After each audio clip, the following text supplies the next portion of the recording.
My name is Lena. I'm a normal girl from a small town. I got married when I was 22 years old. Like many girls, I had dreams. Dreams of love, of soft hands, of someone who looks at me and smiles like I matter. But I also had fear. Fear of the first night. Fear of the unknown. Some of my friends told me it would hurt. Some said it was beautiful. Some said they cried. Some said they laughed. I didn't know what would happen to me. I was scared. The wedding day was long and full of noise.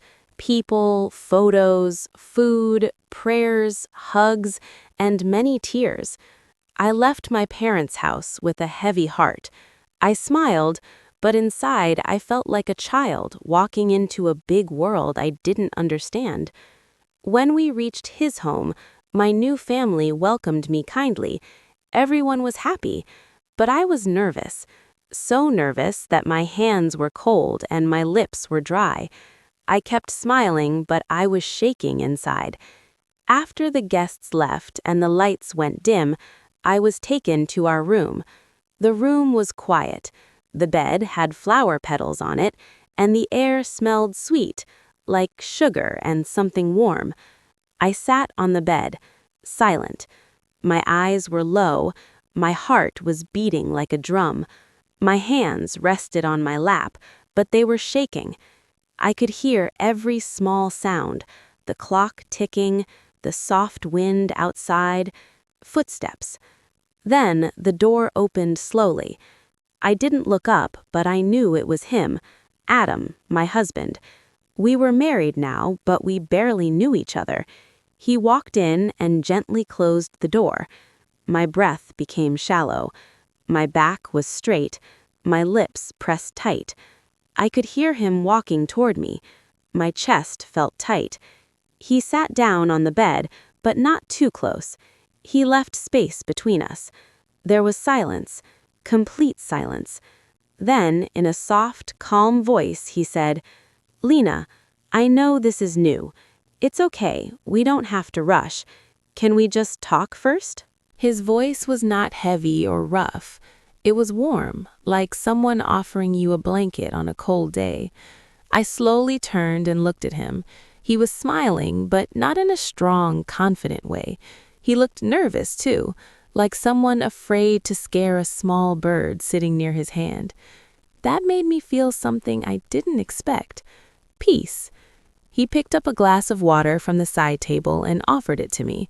When I reached to take it, our fingers touched, just for a second, but that small touch felt like a spark.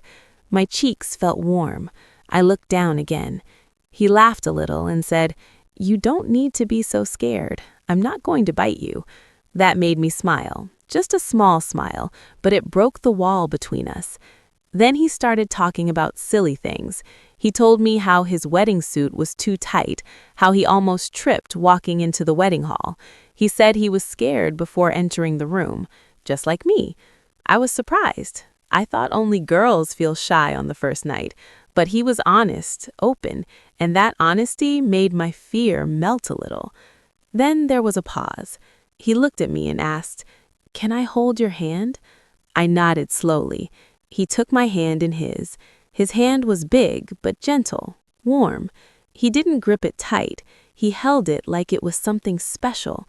I felt my heart beat faster again, but this time it was not fear. It was something soft, something sweet. His thumb moved slowly on the back of my hand. That tiny movement, simple and soft, made me feel things I had never felt before. Safe, close, seen. Then he said, "Lena, we don't have to do anything tonight. I want you to feel safe with me, not scared. We have time, a lot of time." And suddenly, my eyes filled with tears. I don't know why. Maybe it was because I was scared for so long. Maybe because I never thought someone would care like this. Or maybe because this moment felt real. He gently touched my cheek and wiped my tears. His fingers were soft. I closed my eyes. It wasn't a touch of desire. It was a touch of care. Then he slowly leaned forward and kissed my forehead, a quiet kiss. I could feel his breath on my skin. It didn't feel like a kiss on my body. It felt like a kiss on my heart. He whispered, "Let tonight be the start of something good. Not pressure, just love." Then we lay down together, side by side. He held me close, my head rested on his chest. I could hear his heartbeat, slow, strong, calm. That sound made me feel safe. He kissed my hair gently, his fingers moved slowly over my arm, and when he leaned down to kiss my lips, I didn't pull back. I let it happen, because I felt ready, because I trusted him. It was a soft kiss, not perfect, not like movies. It was a little awkward, a little shy, but it was real, and that made it beautiful. That night, we didn't try to be husband and wife in the way people expect. We tried to be human first. We didn't chase a moment. We shared one. We didn't cross lines. We made space. Now, when I look back at that night, I smile, not because of what happened, but because of how it happened. I want every girl to know your first night is yours. It should never be about fear. It should be about feeling safe, feeling seen, feeling respected. And to every man, be kind. Don't rush. Listen more than you speak. Because true love doesn't start with touch. It starts with trust. The morning light came softly through the curtains, pale and shy, like it didn't want to wake us too suddenly. I opened my eyes and for a moment forgot where I was. Then I felt the steady rise and fall of Adam's chest beneath my cheek, and everything came back to me. I didn't move right away.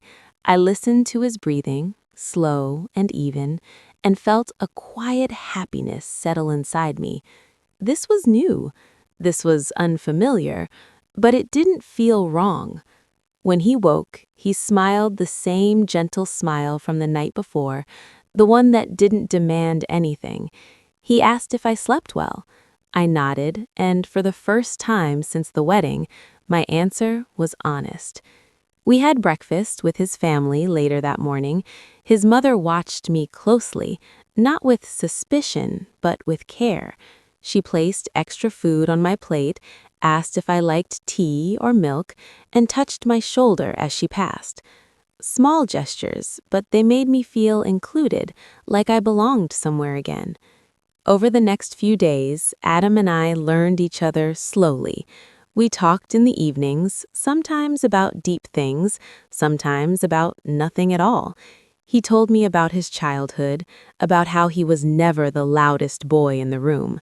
I told him about my fears, about how leaving my parents' home felt like losing a part of myself. He listened without interrupting, without trying to fix me, just listening. There were awkward moments too, silences that felt too long, words that came out wrong. But instead of turning away, we stayed. We learned that comfort isn't built in one night. It grows. One evening, while walking on the rooftop under the open sky, he said something that stayed with me. He said, "Marriage isn't about ownership. It's about choosing each other again and again, even on days when it's hard." That night, when he reached for my hand, I didn't hesitate. When he looked at me, I didn't look away. Trust had begun to replace fear. I realized then that love doesn't always arrive like a storm. Sometimes it comes quietly, like dawn, slow, patient, and certain. I was no longer just a bride trying to be brave. I was a woman learning to stand in a new life, supported, not pushed. And Adam wasn't just my husband by name, he was becoming my partner. Looking back, I understand something now. A good beginning doesn't need perfection, it needs kindness. That was how our story truly began, not with promises spoken loudly, but with respect practiced daily. If this story touched your heart, please like, share, and subscribe. Let someone else hear it too, because every girl deserves to feel safe, and every love story should begin with respect.